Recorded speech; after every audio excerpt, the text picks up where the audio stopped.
Happy late Earth Day, everyone. Yeah, we should have mentioned that last week. You know, when we were talking about, what are we going to talk about this week?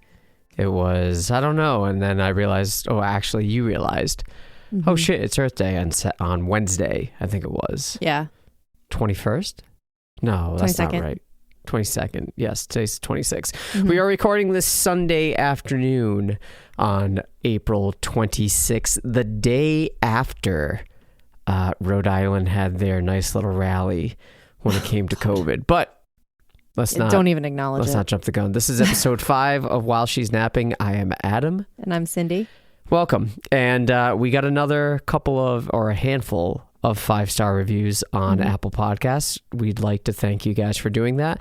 And if you have stumbled upon this for the first time, accidentally, arbitrarily, what have you, thank you for listening. We appreciate that.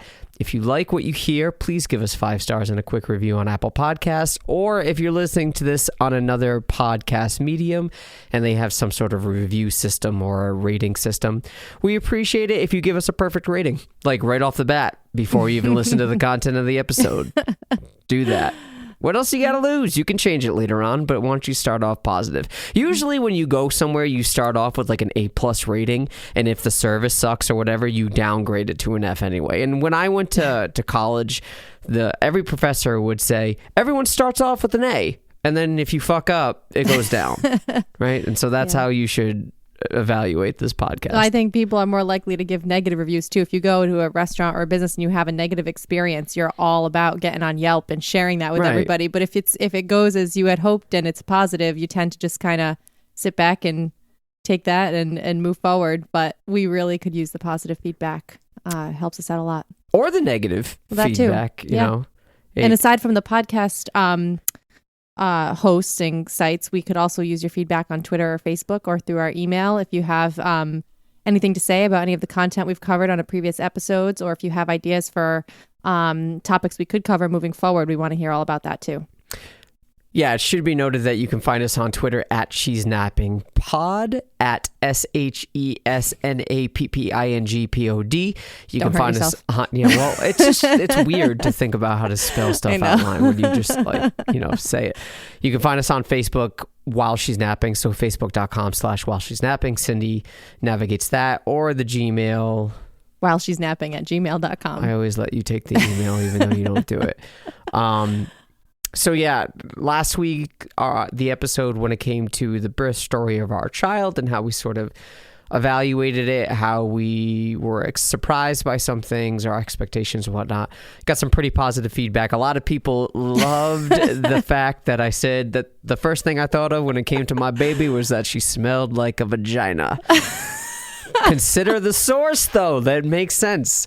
Nobody was disagreeing. Just nobody else would say it. Like, no one thinks it when you're like, oh, no, that makes sense. Like, where she came from. If you haven't listened to that episode, I encourage you to do so. Cindy and I just gave our experience as new parents. What we thought was going to happen was completely contrary to what actually happened. So much so that, like, after listening to it, I'm looking back and thinking, like, why the fuck did we spend money on those birth classes? Yeah, I'm glad we did. I mean, we didn't need them, right? But you never know. It could have gone. It could have true. Gone a completely different way. So I would rather be over prepared. Yeah. Than not prepared. Shout out to everybody that has contacted us. Shout out to everybody that has listened to the episode. In parentheses S, so for plural. And you wanted to touch on. Yeah. God. So well, hold on. Okay. This is aha. I've never tried this before you bought it. I've been grabbing whatever's at the grocery store. Seltzer water. Every episode so far we've had me drinking a certain seltzer water. Yeah, it's like a different brand every week. This is blueberry plus pomegranate, not blueberry and pomegranate. It's like a math equation on a can. Aha. Sponsor us. Go ahead. So I was I was contacted by my mom after our epised. Yo, shout out to Cindy's mom for listening to a podcast. I didn't think she listened to podcasts. Maybe she doesn't. Maybe this is her first one, but she did listen. And, she was featured on our episode last week when we were reflecting back on what her experience was like and how I kind of went into things knowing how things went for her. And she offered a couple of stat corrections. I had thought that I was about the same size that our daughter was when I was born, which was 6 pounds, 2 ounces. But it turns out I was actually more than a pound heavier than that. I was 7 pounds, 6 ounces, and my brother was 7 pounds, 9 ounces. And my mom did go unmedicated for both births. Prepared to do by so. choice. Yes. She went in knowing. And it is true that her births were similar to mine in that things ended up happening so fast that Very she didn't really quick. have much of an option. But I wanted to give her credit where credit was Of due. course. She did commit to that. She wanted that from the beginning. And she birthed 2 children unmedicated that were a pound or more larger than my daughter was. So Shout out. shout out to mom. Superheroes, man. Telling you. And I also failed to mention that last Sunday when we recorded that episode was my brother's birthday, and we were talking about his birth, and still failed to mention happy birthday. In passing, we didn't get into the details. Still, it's just funny that I didn't make that your connection brother's even when birth. I was talking about his birth. Even briefly. Shout out to Cindy's brother. As we mentioned, we don't drop names if you want to dig back into the archives, just out of respect to those that we interact with on a daily basis or a semi-daily basis. We're not going to drop names, even if you give us permission to do so. Not going to do it because you never know. In 10 years, you can look back and be like, what? No, why the fuck? No. We're just not going to do it. Keep it safe. If you want to interact on Facebook or Instagram and be like, yo, that was me. Feel Go for free. it. Yeah. I'm not going to make the mistake. Or maybe it's not a mistake. I don't know. Anyways, as I mentioned, this is Sunday, April the 26th. Got to put my phone in airplane mode because that's what professionals do. Yesterday, we're not going to get into a lot of COVID conversation, but I think there's a lot of cross-pollination with today's topic of the environment and climate change and how people approach that with what happened in Rhode Island yesterday. So what's going on in the world, everybody's not blind to it. There's a pandemic. There's a virus wreaking havoc on the world. So much so today I wake up, as you guys already know, super early. And while I'm waiting for my pre-workout to kick in, I usually browse the internet, look at a few articles. You know, the consensus is that if you are 40 or under, you are not in a huge risk factor when it comes to COVID. But apparently there are people that have recovered from COVID that are 40 or younger. I think between the 30 and 40 year range that decade. They are experiencing stroke symptoms now. Oh, wow. I hadn't heard that. Yeah. So I don't know the percentage of them. It's probably a very small percentage of those within that age bracket that had COVID, but there are numerous cases coming up now. I did see an article. I didn't have time to read it, but I saw that there are new symptoms coming out. Is that what you're referring to? No, the new symptoms. So they've officially established as loss of taste and smell as a symptom. Yep. These are after effects. So after the 2-week period. Oh, so your long term, even after you've recovered. This is after the recovery. Mm-hmm. People within their 30s and 40s are having strokes. Wow. Yep. It's crazy. Yep. And there's something going on with their brain chemistry that doesn't match that to a regular stroke, like brain waves and whatnot. Usually, apparently, and I'm using very loose medical terminology here, but it's very scrambled, like the brain waves and stuff, and that's how you recognize a stroke. There's a weird pattern in the way they examine the brain that's not typical to that of a quote unquote normal stroke. Interesting. So it's weird. Yeah, we'll see. I'm interested to see how all of this, everything's changing so fast and there's such small sample sizes so far just because the virus is so new and we're looking at even though it's affecting a lot of people, obviously, it's relatively small sample size in terms of studying diseases. Yeah. So I don't want to get into COVID too much because I feel like people get on podcasts to be distracted from it. But the reason why I bring this up, and I promise it's not going to take too much of the time here, is that yesterday in Rhode Island, there was the quote unquote knock it off Gina rally to open Rhode Island back up. So Gina is Gina Raimondo, Rhode Island's governor. She's doing an outstanding job. I don't give a fuck what people think. If you can't look at facts, then that's your problem, not mine. And that's going to be very much related in today's discussion about the environment. But there are a bunch of, and by a bunch, there was maybe, from what I understand, like 30 people standing outside the State House of Rhode Island, wanting to go back to work, wanting small businesses to open up again. And look, I appreciate that. I appreciate the fact that people want to work, but come on. Like, first of all, 30 people is not a rally. Let's just get that clear. Like 30 They're people. They're just angry and worried misinformed. and misinformed. Right. And it's baffling to me that you see people that are like bitching about what Colin Kaepernick did, right? And he's kneeling. Fuck that guy. And then you see people, these same people that bitched about Colin Kaepernick are now holding signs at a quote unquote rally saying, I want my haircut. Oh my God. Yeah. Like, what are we doing? I know. What are we doing? Priorities. Someone's silently protesting for social injustice, or against social injustice, I should say. And we have people that are misinformed bitching about that guy doing that silently and at a State House rally, quote unquote, during a pandemic, yelling that they want their haircut. What are we doing? I know. What are we doing? Well, part of me wants to give that there's some sense of it's mostly based on not wanting the economy to fall and have all these people lose their livelihoods and all that. And that includes people who own hair salons and some of those, non-essential businesses. Those are still people's lives, I get that. But there are some people, right, who just think that the whole thing is bullshit and they're just protesting because they want to go back to their normal life. I understand. Not we okay. all do. Oh, absolutely. I know. I can't even get into this. I'm going to get too angry. That's fine, but I do think it's cool. Like the one thing we can agree on is that this is going to be happening for a while, and I do think it's cool that like fashion trends are leaning more towards masks now. Like you're going to come out with some pretty fucking stylish masks. Oh yeah, it reminds me of when I in high school. We went to private school. How everything was uniform except for the knee highs, the leggings that girls could wear. And so that was like the thing. You had to go get the coolest, most, outrageous designs of your leggings because that was the only thing that you could personalize. It makes you wonder if, they do become stylized. Like you have Prada. I don't even know if Prada's still cool, but like you have Prada or name brand Chanel stuff coming out with masks that are like luxury. $60. Yeah. And people are like, oh man. Designer masks. And you see them. And you're like, oh, I want that mask. Or like Jordan comes out with like a patent leather mask or whatever. Well, you already went and bought your Bills mask. Well, I'm wearing a Jordans right now. Yes, I bought a Buffalo Bills mask because A, they're from my favorite team, and B, supporting a local business. It's a local business, a local person, not local, like an independent person made that. I didn't buy that from Buffalo Bills. They don't need my money. But when it comes to this, it makes you wonder if like, okay, say in September, schools open back up, but you still have to wear masks. That's a legit possibility. It's probably a probability at that point.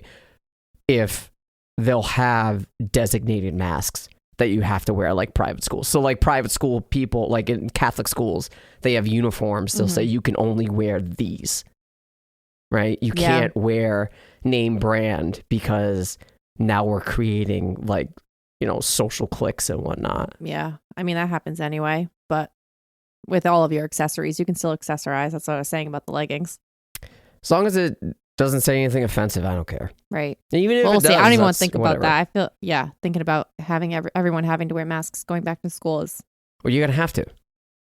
I have a feeling you're going to keep having to wear masks until like February. Yeah, but the whole thing with the masks is that they don't want people to have a false sense of security that you can go out and be in large groups and be in close contact with people and think that you're protected just because you're wearing a cloth face covering. That's not... it's not going to protect you.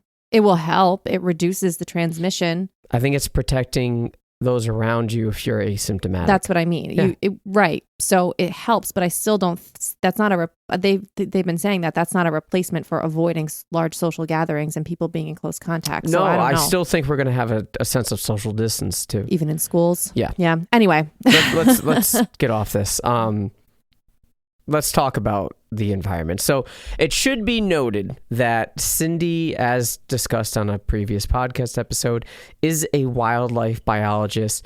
I am not anywhere near that smart, or my profession isn't nearly that exciting, I guess you can say. But Cindy and I think I can speak for both of us, being married to you for so long, we lean left, if not completely left. We're not far left, I think. We are college-educated people. That's not to say anything bad about those that are not. We went to liberal colleges, I guess you can say, and we aren't religious.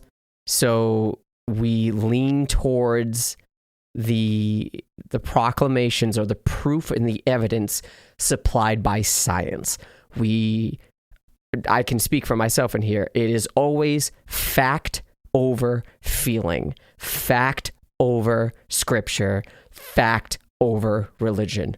Always. That is how I operate. You can decline that. You can elaborate on that as much as you want. Yeah, I think I just want to make sure we mentioned up front that I mean, I'm a scientist by profession. I work with a lot of other scientists, and that's the field that I'm in. And so there, you can call it a bias if you want, but that's just the perspective. Can you be biased towards fact? I mean, like, if you by definition, no, but in reality, I think people will call that a bias, just because they don't like it. So if 2 + 2 is 4, and that is what you abide by, and someone says it's 5, they would say you're biased? I don't know.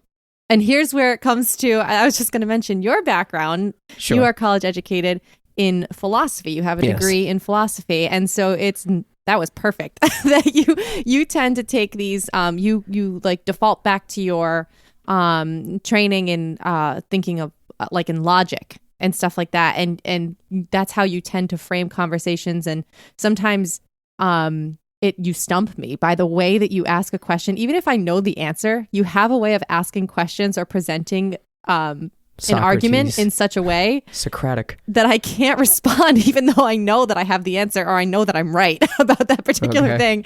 And so it can get really frustrating when we have these types of conversations, or you tend to oversimplify it by breaking it down. Like you said, well, 2 + 2 is 4. Like, how can anyone argue with that? No, I'm saying, can you have a bias against fact? I think people do. They will say, oh, well, you just think that because you're biased. But I'd say it's a fact. It's measurable. It's observable. Well, when you're talking about, this is what I mean. When you say 2 + 2 is 4, no one in reality is going to make that argument. I'm saying, but when you're talking about a much more complex topic, like climate change, they would say, oh, you just think that because you're biased. Even though the reality is, no, I just believe in facts. Let's not jump the gun. I believe in science. Although, don't major in philosophy. Minor in it. Minor in it, for sure. It's or made double you major. very good at arguing. Yes. It's made me very good at critiquing things, I think, even though I'm not smart. You're really good at breaking things down. So how do you want to begin with this? Yeah, so I think one of the working in the environmental education field and stuff like that, one of the things I always talk to people about, especially working with kids, is we talk about what their first memory or first experience is in the outdoors. And that's how we try to, set a basis for where they're coming from and what level of experience they've had with the natural world. Sports. Yeah, there you go. That's what I want to know from you, what your first memory was of being outdoors. Well, or your most memorable experience of being in the outdoors. Doesn't necessarily have to be the first one. Well, sports. It's always sports. That's where you spent most of your time outside. My main source of vitamin D, but I'm sure before organized sports when I was a kid, this is before the internet, right? And although TV was around, like other than like Sesame Street, I wasn't super into TV. So me and my siblings used to go out all the time and play in the backyard and stuff, but we weren't, I mean, I don't, there's home videos of it. I just don't necessarily recall, but I wasn't afraid of getting dirty. I wasn't afraid of bugs, I don't think, until now. I'm afraid of bees. But when I was a kid, I was outside all the time. Mm-hmm. It should also be noted that you grew up in Providence. I grew up in the city. Suburbs, yeah. Yeah, we debate about that all the time. I don't know how... I did not grow up in the city. Okay. I mean, you're like literally 5 minutes from the State House in downtown. Our neighborhood growing up is not dissimilar to No, it's this not. neighborhood right now. Yeah, I guess that's true. I just think you were in a more urban area than Sure. Yes. some, but it still wasn't like you weren't living like in an apartment downtown or whatever. No. Yeah. But you guys never really did, like, you didn't go camping, or you weren't like, I would say, like, outdoorsy. Like, you didn't do like hiking or like kayaking or anything like that. It was just a matter of being outside in your backyard. And of course, at school, you probably had recess outside. Of course, yeah. But the extent of camping was going to Strawberry Park in Connecticut, which is luxury camping with my like friend. with a camper, like an RV. Yes. Yeah. Well, I did the same. My family, we did camping every weekend for many summers at a similar campground in Connecticut. And but even though the RV we had was pretty, it could be considered luxury, like we weren't tent camping. Right. We still spent a lot. I just remember always going down to the little pond and catching frogs, or I would like dig through the firewood pile for snakes and go show them to my parents and stuff. And those are probably my most significant memories of being outdoors is through our camping trips. And I also was in Scouts. I was in Girl Scouts. I was in Boy Scouts for a year. I don't remember what I did. You weren't a fan? I was a Cub Scout, so I don't remember what I did. It wasn't sports, so I didn't like it. But I do remember like my mom taking me to like lakes and stuff to play with other kids. So yeah, it wasn't like I stayed inside. Right. And I think that's the danger of today with kids, is that there are a lot more distractions now than there were in the 90s, but I don't want to jump too far ahead. So yeah. So, and you also, your family was never, you're not a fan of the beach, and your family never went to the beach. That's not true. Oh. We went to the beach. I hate it. Okay. I hate it because I'm very pale. I'm milk white here. I don't tan. So I go from milk white to bright red in an instant, back to white after peeling in between. There is no I burn and then I get crisp, and that maintains until cold weather. Yeah. I just go right back. So I hate the beach. I hate sand. But we went, and that's funny because we live in the ocean state. That's what I was just going to say. Yeah. But we went to the beach. My dad never went to the beach. He was the same way. He hated the beach. But my mom took us to the beach. Yeah. It took me until my adult life to realize like I'm just, my body is not, I can't do it. Yeah. No. You're also not into water activities though. And again, we live in the ocean state, but you're not a fan of the water, not a fan of the beach. Yeah. No. You'd much rather go up to the White Mountains or something. But I wouldn't for call vacation. that outdoors. Of course it is. No, not it's when recreation. you're going to like the pool and stuff. What do you mean? No, I mean like going to the beach, or like going like looking for shells, looking, stuff like that. I did that. Just like exploring. I did that stuff. I just, I won't, I'd be miserable if I did today. Yeah. Well, sure. Well, you mentioned something that there's statistics about the amount of time people, especially kids, spend indoors versus outdoors now compared to, like when we were growing up, and how different it is. And it's something like, again, I always fail to look up these things before we record, but is this compared to the 90s? No, just the current estimate. It's something like people spend more than 8 hours on average in front of a screen of kids because of they're on screens at school. Does this include homework? Yes. Okay. It's like about 8 hours a day on a screen, and like less than like 20 minutes outside or something. I have a feeling though that the amount of outside time has gradually decreased since television. Like over decades. Yeah. Because probably it's always something new. Right. Video games, and then tablets, new video games, and there's always something else. Handheld video game, like shit like that. Right. Yep. DVD players. And it's way more common. Like I know when players. I was growing up, I didn't have a TV even in my bedroom. I did. I think, I know you did. So I don't know, maybe I was just the exception, but I feel like it's more common now for a child to have their own screen or device, whatever it is, whether it's a TV or a tablet or a phone or something. Yeah, I don't know that they have TVs in their room anymore. Well, if they just have a laptop or a tablet, they don't need it. Yeah. Yeah. So that's definitely different. Well, I do think it's important, relating this to being parents. I do think it's important for children to be able to go outside and play and to experience the outdoors, because I know when it comes to our child, she's super curious, and she was always super curious, and she It's loves. natural. Kids are always I don't know naturally that curious. that's true. I'm sorry. I don't know that it's true that they're naturally curious about wildlife. Not necessarily wildlife, but the outdoors in general. I mean, yeah. Okay. I want you to finish your thought, but yeah, I have. She was always interested in animals, so we sort of. I don't know if that has to do with our encouragement of it. And again, we have a cat, so I think that some sort of non-human animal constantly being around her, I think she was sort of gravitating towards that. And when we take her outside, she wants to dig for worms.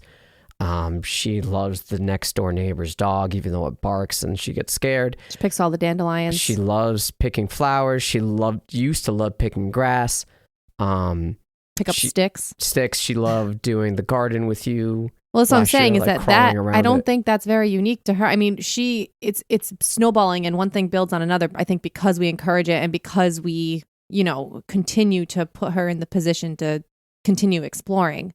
But even if you take a kid who hasn't spent a lot of time outside, who did grow up in a city or whatever and hasn't spent a lot of time outdoors, and you put them in a scenario like that, you put them in a place where like a safe outdoor area where they can just explore. It's so natural and they can occupy themselves for a really long time looking at the most simple things like twigs and grass and worms and it is natural. It's just, I think the opportunities are not as prevalent as they used to be.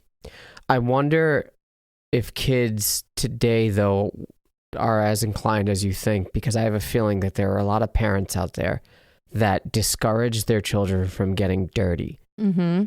And when kids, do something innocuous in the house, like spill water or something, it's the end of the world, or track dirt or whatever, not allowed to, like, I don't know, be dirty in the house. I don't know. Like, that all comes down to fear. Well, I don't know if it's fear. Well, I just think it's different on different levels, but it's a misplaced form of discipline, I would say. Maybe. But that's what I mean. That's what I mean when I say given the opportunity, be put in a scenario where they're like open to do those things. Just like get dirty, get your hands dirty. But I wonder how many of those kids would do it. It depends that on what were they're already previously like discouraged from their parents from doing it. Yes, it depends on how normalized that sort of behavior is in their upbringing, I think. Sure. But that's why I'm really passionate about environmental education, especially in early years. Yeah. Because I think that those formative experiences are so important in how you view the world and how you will approach things, serious conversations like climate change and the environment and everything as an adult, and choices that those kids will end up making as parents and things like that. So when it comes to, the upbringing, how important, we're talking about what we do with our child. How important is it for you, for her to get dirty, for her to, explore things, touch wildlife and whatnot? Because for me, someone that's not as, deep in that world as you are, although I'm not discouraging it, like I still have my, not fears, but apprehensions to be like, I don't know if you're supposed to be touching this because this could be like poison oak and I have no idea. Not that I wouldn't let her touch it, but I'm just like, I don't know what's, like, if we go to a lake or something and there's frogs, probably in Rhode Island there are no poisonous frogs, but I'm just like, I don't know if you're supposed to be touching that. Like, no. Right. So that's where the education comes in. We should 100% teach her what poison ivy looks like. And then she'll know, you don't touch the plant that looks like this. And if she does, she gets a poison ivy rash, she'll never forget what that plant looked like. I mean, it's just, same thing with, there are legitimate things to be worried about, even though we don't live in like a tropical place where there's like poison dart frogs or whatever. We don't have to worry about that. But like poison ivy is poison ivy, mosquitoes because of, triple E and things like that. But, and ticks, that's the biggest thing. Like when teaching kids about being outdoors and doing it in a safe way, for us where we live, that's the biggest thing, is protecting yourself against ticks. I never do. Disease. What do you mean? I don't do anything. I don't have no preventative measures against ticks. Well, you check yourself. it's part of, you don't? You're supposed to. I thought I drilled that into you enough. No. For me, it's just part of my routine. If I spend a day in the field and I go for a hike in the woods or whatever, if I'm outside, I could have Lyme. You check. Don't even know it. You would know it. Okay. But I feel like I thought it was more of your routine than it was. Nope. I mean, I'm always saying, I got to check myself for ticks. I got to go throw my clothes in the dryer just in case and stuff like that. I mean, I guess, yeah, but you're really not, when do you go outside? That's what I'm saying. You mow the lawn, which is still, it's possible to pick up ticks, Probably not. in the peak season. They've been pretty bad, but, and we don't spray for ticks or anything in the yard. So, but that's the biggest thing is balancing those. Like, it's okay for, there's a natural fear that's important to keep yourself safe. Sure. But you have to be educated about it, and you have to tell the kids what is a reasonable thing to be worried about, and so that they can protect themselves against the legitimate threats like mosquitoes and ticks and poison ivy, but not make it so that it's like they can't think if they touch poison ivy that they're going to die. No. Like, right, but I feel like that Unless messaging. You're allergic. Yeah, sure. I guess you could be extremely allergic and have a bad reaction. That's possible, but it's not very common. But I'm saying you have to message those things appropriately. You don't want to instill fear that is, disproportionate to the true threats out there. Listen, child. That's what I'll say to my daughter. Listen, child. Don't be like me. Embrace the fuzzy bees. She the nice, them. small fuzzy bees. But the one that looks like Satan, run away. Yeah.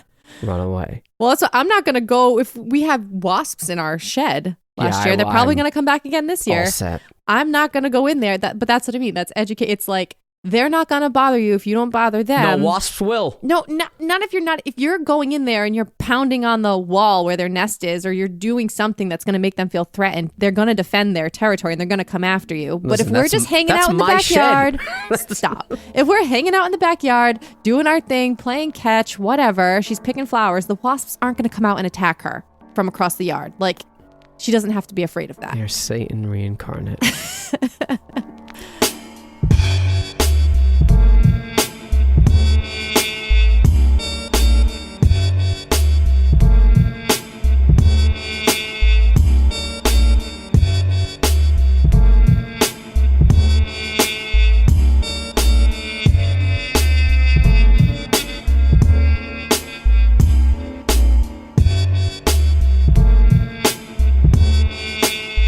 Let's move on to, I think we established the value of children in the outdoors. Let's talk about the naysayers. So like, as I said, we are fairly liberal. We can get into a whole political discussion on another episode, because I consider myself we were going to to avoid that.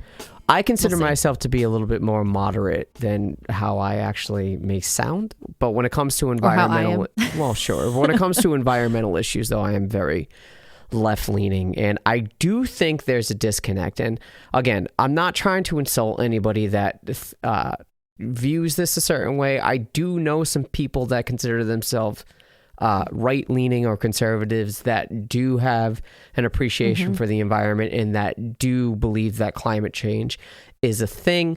But when it comes to climate change and people that deny it, I think it's twofold. I think people deny it because they don't do much investigation into the facts, and they just hear something on Fox News spew to them, and they say, okay, this is what I'm going to believe.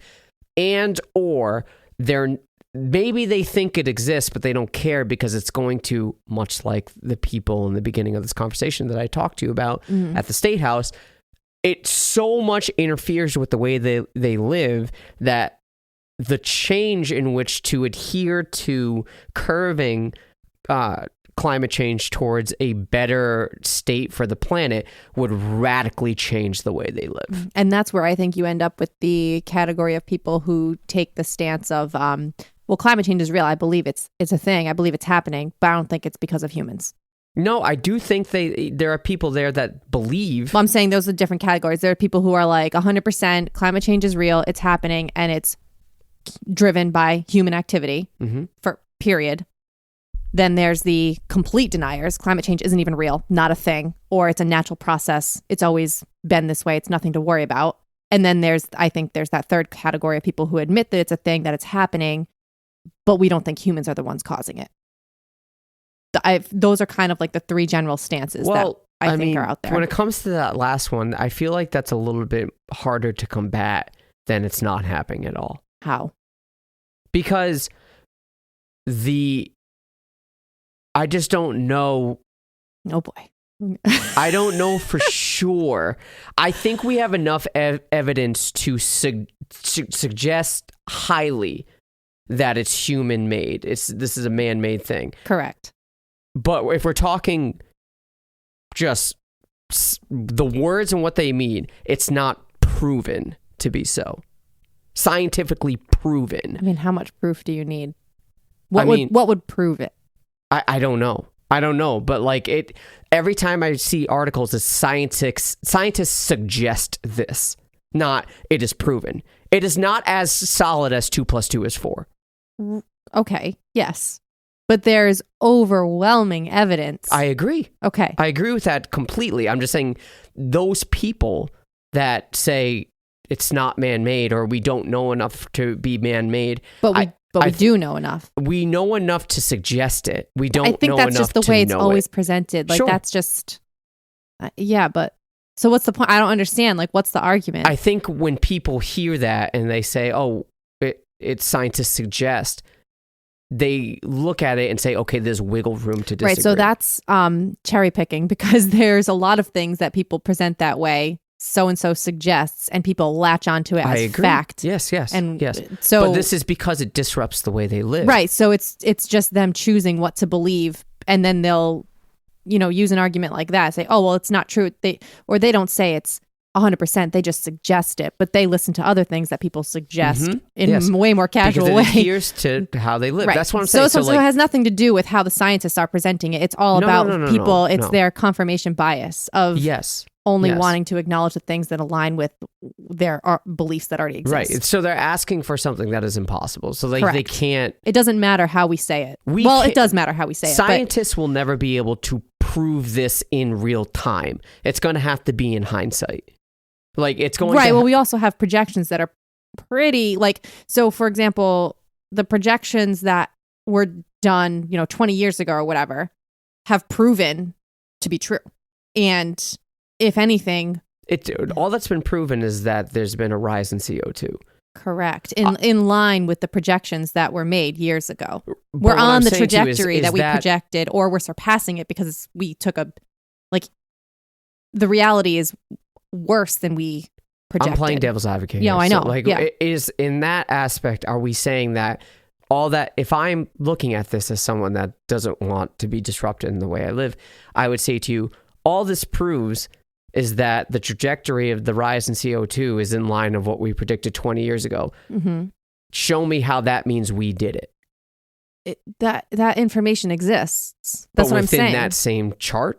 I mean, it's an extremely complicated model, but I agree. Yes. You know what I'm saying? Like, I think these people need concrete, irrefutable... It's out there. They just choose not to... They cherry pick, and they choose to only believe or acknowledge the information that confirms their existing bias. I'm not sure that that's true. Because, although, again, I lean towards science always. But even if it sounds outrageous, I'll always lean towards science. For me, again, I disagree with how these people talk about it and think about it, but I feel like if there's a small percentage, like 1%, and I think that's what it is, like 99% of that's a standard confidence. Yeah, that's like the highest confidence interval they'll say it's not 100%, therefore it's not a fact. Right.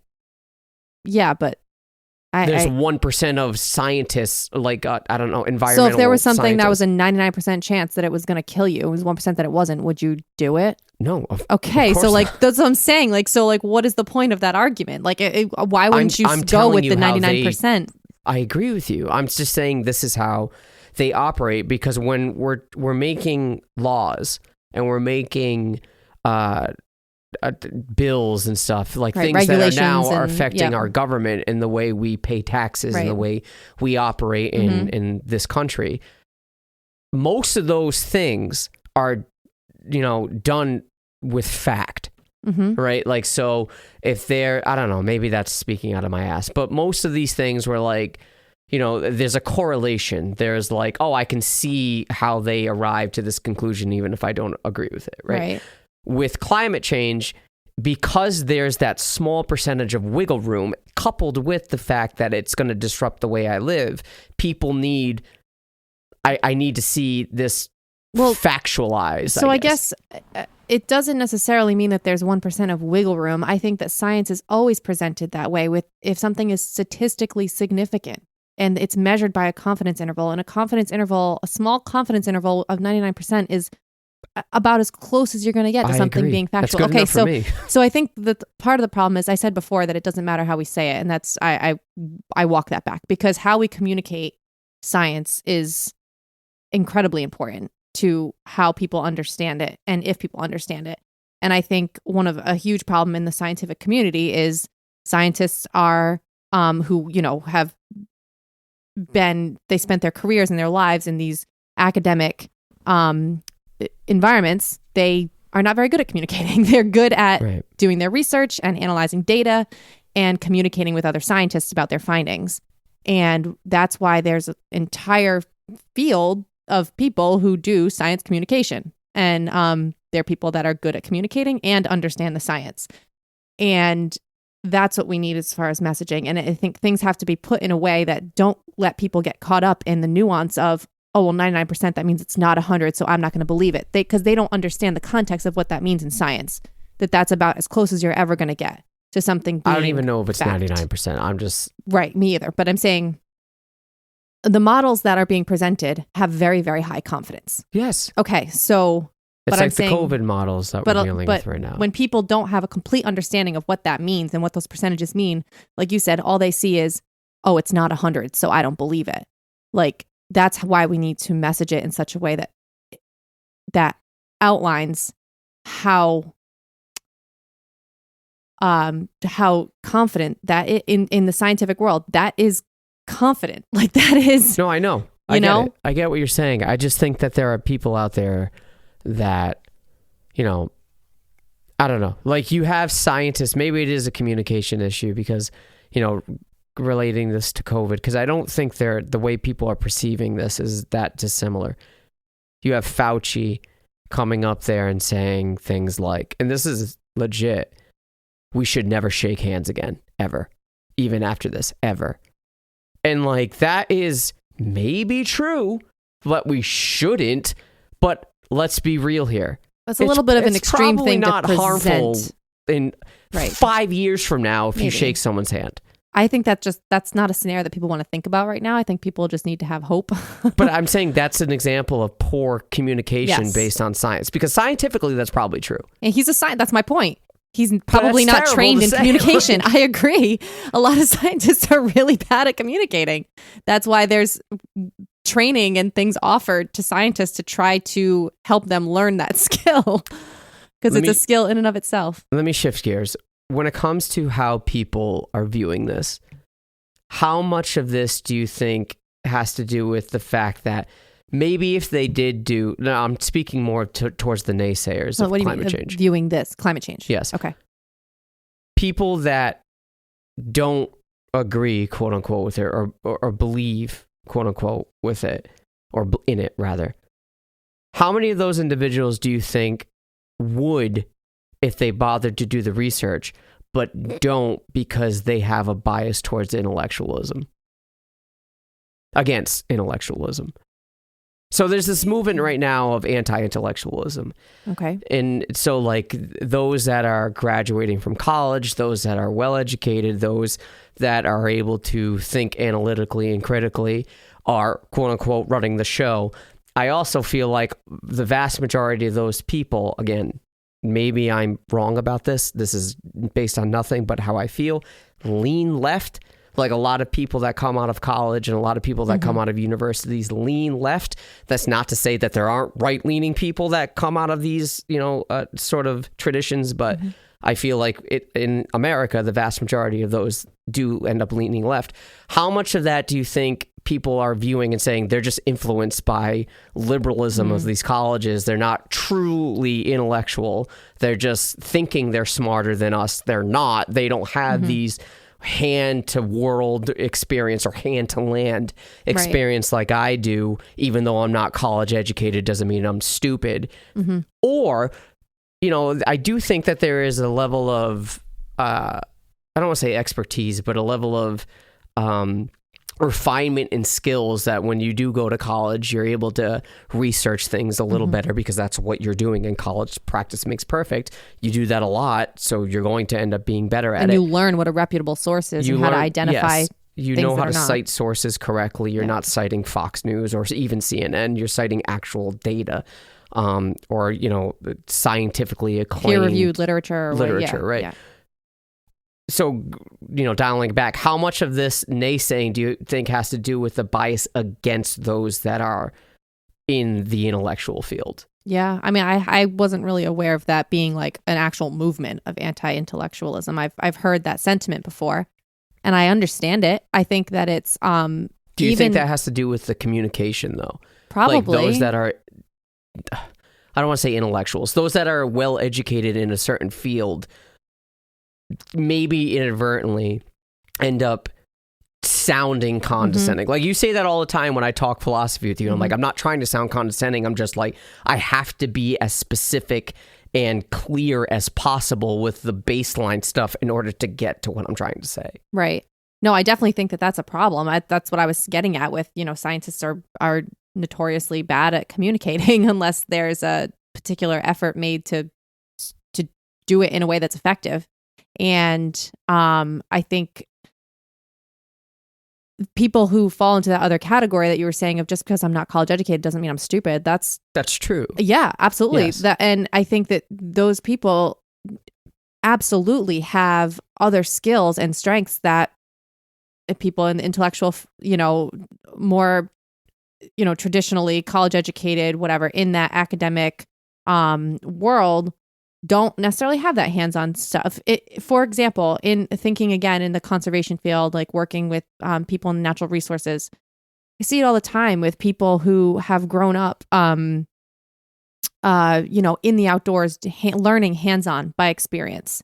And they're some of the most knowledgeable people you'll ever meet, like can identify any plant, any bird, right. You know what I mean? And they have this just intimate connection and understanding of the natural world, and they never went to college. Or it's a lot of hunters are like that too. Like they know people who recreate in the outdoors all the time end up gaining that understanding, and it's unique and different from what you get in a college setting. But how much of the dismissal do you think has to do with the fact that it's an intellectual disconnect? No, the fact that it is researched and how do I word this? It's research and it's done by those that are well educated in academia, that the initial response because of that to people, not only does it interfere with the way they live, but it's, oh, you're a fancy scientist. I don't believe you. They just put their walls up and don't want to hear it in the first place. Yeah, I bet that's part of it, because it's true. I mean, even though these issues are very, very complicated and the models are all complicated and all of that, it is understandable, and it is, you know, an approachable thing for, I think, anyone to understand if you were to look at it and if it's communicated properly. I think there are some aspects that even someone who is educated in the field is not going to understand all the intricacies that come along with it. But at its very basic level, I think anyone can understand it if they're open to it and if it's being communicated in a way that is, you know, understandable for someone who's not an expert in the field. And I think that you're right. I think a lot of times people don't even necessarily get that opportunity because they put that wall up. Why is it that you think that the vast majority of those that dismiss this as an issue, I don't want to make this a political thing, but like I guess you kind of have to in the political sphere, like are those that are right wing? Is it a money thing? Like I legitimately just don't know. I know, like, and these that's are something people that are salt of the earth kind of people. I know. Like they do have a very like anti-government kind of thing. So maybe that has more to do with it. I think that's part of it. And I will say this is something that keeps me up at night, just knowing that, the basic protections of our environment and respect for our natural world and taking care of our planet, that has something that has become politicized. That alone keeps me up at night. Well, so I can't go too far into that. But yeah. I think when it comes to why this issue has become a left versus right kind of thing. Yeah, and why people on the right sometimes have such a problem with it is because I think that there's a line of thinking that ends with this is government overreach, it's overregulation. They're using this as an excuse to tell me how to control my land or tell me how to live my life. Tell me if I can drive my car, that gets certain miles to the gallon or things like that. I think it bleeds into an issue of control. And I mean, even as I'm saying that, it sounds like I'm describing all these people as like paranoid who think the government is trying to take them over. I don't think that's true. No, but it does sort of inflict on your quote unquote freedoms. In a way, but there's a lot of things. And this is, the COVID thing is really in the back of my mind right now. It's hard to ignore that because I feel like I told you there is some cross-pollination. Yeah, definitely. But I think, yes, your freedom is important and we have freedoms in this country, but there are certain things, there's a place for laws and regulations when they're there to protect us as a whole and to protect resources that serve all of us and that we all have a right to. And if you think your freedom surpasses the rights of everyone else to live a healthy life and have access to these resources that do belong to all of us, that's where we have a problem. Sure. You do not have that freedom. Sure. I don't disagree. Look, like I said, I consider myself to be a little bit more moderate than I let on, maybe, if you haven't picked up on it. When it comes to environmental issues, I'm with you. When it comes to my property, though, or my money, I feel like that's mine. And right, but if you, for example, if you're a business owner or you work in some industry that causes pollution or a significant amount of carbon emissions, and you're against quote unquote overreaching government regulations that limit your emissions or limit your ability to pollute a certain river or water body or whatever, and you don't like that because it impedes your ability to make money. I understand that it makes it harder for the industry. I get that. But it is not your freedom or your right to pollute that resource that belongs to everybody and is going to affect the drinking water quality or basic human needs of other people in your community or climate change as a whole. Like, I feel like there needs to be a balance there, and it's your personal responsibility as a human and as a business owner to do the right thing from that perspective. And if it takes the government creating a regulation or a law to make that happen, it is what it is. It's too bad that there are people out there who would do the irresponsible thing and ruin resources that belong to everyone. This isn't dissimilar to the extension of when we talked about health and fitness for me when it comes to taking care of your body. Like, you have this notion, and even if you do ascribe to that mentality, you have this notion of I need to take care of my body to keep it at the best shape as possible, to make sure I'm healthy for those around me, for my kids, for my grandkids, future grandkids rather, and whatever, XYZ. I need to make sure my house is in good shape, right? So I need to make sure that my the upkeep of the house is perfect. Like there are no holes in the ceiling where rain can come in. There are no mold spots that could give me severe respiratory issues. There are no rodents around carrying around diseases in my house. Like, you just normal maintenance to make sure your house is, or whatever property you live on, is in good shape and good enough that you can live and survive in a healthy way. Same thing with your car. You need to make sure you have gas in the car to make sure it's, for a second, let's, not think of how that affects the environment real quick. But you have oil changes, like your tires are full of air, XYZ, whatever. Your lawn is cared for, the grass is cut, you have mulch in the front or whatever. You want to take care of everything. Why aren't we taking care of the planet? That is the ultimate house. It is the only house. Mm-hmm. Yep. And it's you don't necessarily see the effects. So, for example, if you don't take care of your car and you don't change your oil for 3 years, you're going to see the effects real Yeah, fast. but year one, that's a future me problem. Right. Even that can be, I think you can be removed from it to some extent. But I think it's even way more amplified when you're talking about the effects of the planet, because the effects of climate change, we're talking about years, generations, like that. That's not what they're saying. They're saying like 2050 shit can hit the fan. You're right. So now we've gotten to the point where that's the case. Yeah. Years ago, it was a future me problem or a future generation problem. But how can you have that mentality towards your grandkids? I know. I don't get it. I agree. Because you haven't met them? I don't think that's... I don't think people who deny it or who, fall into that category that we've been referencing are actively thinking that. I don't think that there are people. Maybe there are. No, this is more geared towards those that like believe it and don't want to do anything about it because it disrupts the way I live. Maybe. I think part of it is that's just compartmentalizing, and I think it also depends on what else is going on in your life. And I gave this context when we were talking about the fitness episode too, of like if you're dealing with a severe like medical issue, or you're like you just lost your job, or you've got like some other like serious immediate problems going on in your family, you're going through a divorce, if you're going through, a loved one passing away, whatever it is, like you don't always have the mental capacity to think about what can I do for climate change. Like I get it. I like, and so I think it depends on where you are in your life. But if you are in a situation where like you can only do what you can do.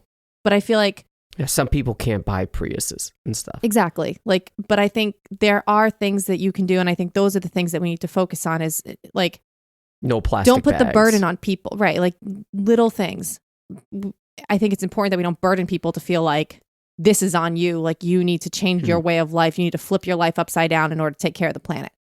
But I think if you present incremental, small actions that people can take, they add up over time. And I think. I also think that there sometimes is a little bit of a disproportionate weight put on the individual. And because really, like, whether or not I take my reusable bags to the grocery store, it's a good thing to do. I will continue to do it when coronavirus is over and I can. But they're still going to make plastic It's not bags. going to change the trajectory of like me as an individual doing that one action. It makes me feel like I'm contributing and I'm doing the responsible thing.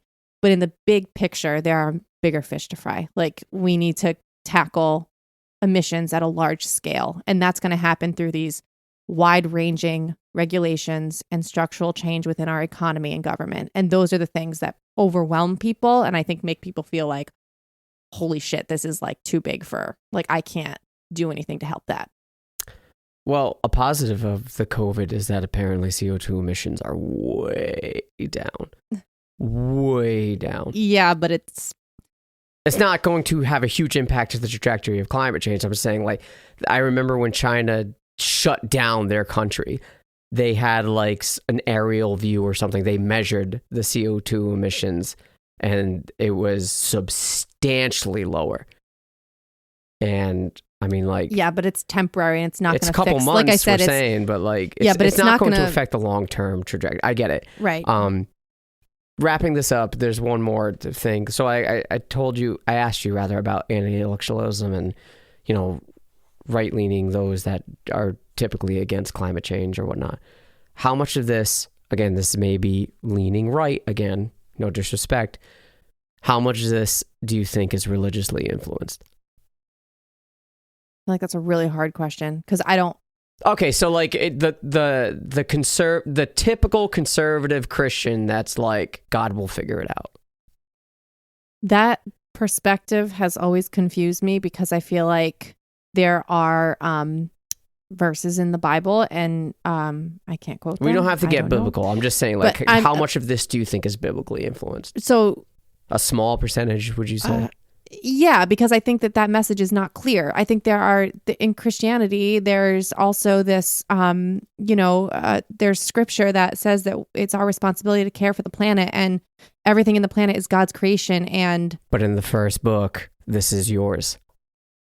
Yeah, that's what I'm saying. It's contradictory. Yes. That's my point, is I feel like you can make an argument either way. If you're coming at it, if you're using a biblical standpoint to defend, you could take either position and it would be supported by what's in the Bible, depending on what verse you're looking at. And maybe that's someone who hasn't studied the Bible, not interpreting it correctly or not having a complete understanding of what it means. But I'm saying that I've never really understood that.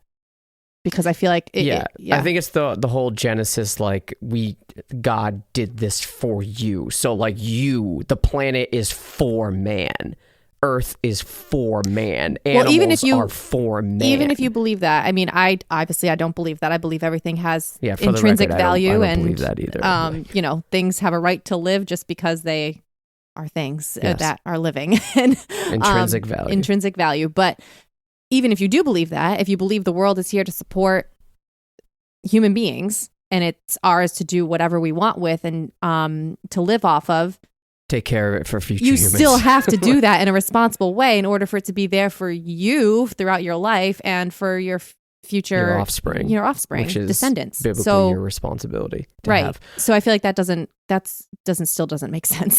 Speaking of offspring, we can wrap a bow around this, but how important is it for you as a parent to sort of pass down these teachings to our daughter? Cliffhanger. I wonder what I'm going to say. Yeah. It's not important at all. Or surprising. Fuck obviously. her. Obviously, yes. I think it's incredibly important. And it's something that, I don't take lightly, and something that I think will be naturally instilled in her just from, making sure she has valuable experiences outdoors and she has respect for other living things. And I think it's incredibly important. And that's the world I live in. So, well, I do think as a parent in 2020, it's going to be a challenge as a parent of an almost 2-year-old to raise them, or her rather. There are no them. Yeah, don't. There's don't only one to again. raise her so far. Encouraging her to be outside and encouraging her to put down the device and play with the animals, or I don't know, play with the ducks or just whatever. Explore, just be curious and appreciative. Throw her into a lake, hope for the best. I don't know. Yeah. But yeah, it's funny because when it came to the fitness episode, I was saying to myself, this may be the most controversial episode. Now this one might be the most controversial episode because, not again, if you fall under this category, cool for you. I do think ethically you're doing something wrong if you're thinking like, hey, I believe climate change is legit, but I don't give a fuck. Like, I'm just going to do it. Then I think I can't be the one to say, you do you, man. Like, and I here's can't. the philosophy coming out. And we failed to mention that you actually did your honors thesis on an environmental ethics topic. So the ethics thing is pretty prevalent for you. Yes, I do. And again, that's relating back to the fitness thing. I do feel like you have an ethical responsibility to take care of yourself. And I do think there's an ethical responsibility to do something to take care of the environment. Like, obviously, if you can't afford a Prius and you have to drive your car, well, then that's the fucking brakes. You're going to have to drive your car. Even if you're taking an Uber, someone's driving a car. So, like, you can't, unless you can pick specifically a Prius to pick you up and to do all these things for you, pick up your daughter. Like, it gets complicated. So, like, if you're not doing at least incremental things to take care of the environment or to take care of the planet, I do think you're fucking up. I do. I think you're doing something wrong, not just for yourself, but for future generations. So in that aspect, maybe this influenced you, maybe it pissed you off. If it did either, feel free to drop us a line. Again, you can find us on Twitter at She's Napping Pod. You can email us at whileshe'snapping@gmail.com. And of course, Cindy runs the Facebook page, which has gotten a lot of traction lately. We have almost 100 likes, and it's only been like a week right now, so that's good. If you want to talk more about this conversation, feel free, hit us up. I don't know if you have any closing thoughts. Yeah, I really would love to hear from everybody. I know we have some people listening who also work in the environmental field, and I would love to hear your thoughts on this and tell me what we've missed and what we haven't considered, regardless of which side you fall on. We want to hear about it. As mentioned actually on the Twitter and on the Facebook page, we switched podcast providers this past week. So if all the episode uploaded again to your podcast feed, we apologize. probably shouldn't have because I did a redirect properly. But if in the off chance that it did, I apologize. You can just delete them. It's not an error on your end. It's just part of navigating to a new host. We have stronger analytics. So those in Ireland, Australia, Canada, and I think Germany, I see you. I see that you listen. Thank you for the listen. And that yeah, and if you have feedback, if you don't live in America, we really want to hear your feedback. Yes. What are things like in other countries? Yes, especially in Europe. Please let us know. And those that reside in the United States, I see you across the country listening to the show. We appreciate it. Tell your friends. Tell your fellow dads, moms about it, friends that are expecting, or people that just like to listen to conversation. Please, word of mouth is key. Again, if you can give us 5 stars and a quick review on Apple Podcasts, we appreciate it, or whatever podcast medium you're listening to the show. If there's a rating system, please do that. Next week, I'm leaning towards talking about the value of tradition. But now that we got the whole politics thing, maybe we'll get into that, because I have a couple things to say, but maybe we'll put that on pause closer to November, where it's maybe we can do a poll or something. Maybe we'll think about it. Or hear from all of you. What I feel you like hear we should save that till closer to the election. Yeah. Yeah. We talk about that. I'm gonna get all fired up. That's okay. That's the point. I'm glad you shut me up about this topic because I could go on forever. Yeah, it's probably we'll probably talk about the value of tradition and, as parents, what it means to us. But I don't know. Stay tuned till next week. So thanks for listening. Thanks. Peace. Yeah. Bye.